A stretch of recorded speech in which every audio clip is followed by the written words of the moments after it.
25 na ang pinakakasuhan ng pulisya kaugnay ng nadiskubring mega shabu lab sa Catanduanes.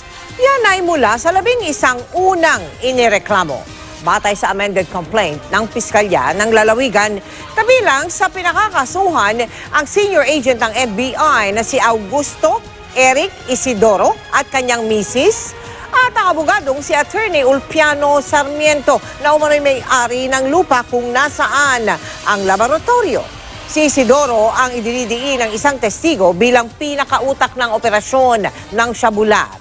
Dawit din umano sa Mega Shabu Lab ang isang Buboy Wong na tumakbong gobernador sa Catanduanes, kapatid na si Provincial Board Member Joseph Al Randall Tip-Tip Wong at dating Karamuan Mayor Constantino Cordial.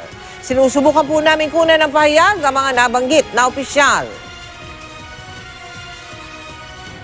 Noong una po kasi parang medyo yung mga maliliit lang, sinasabi nila yung mga small fish lang. But this time, ito na po yung may big fish.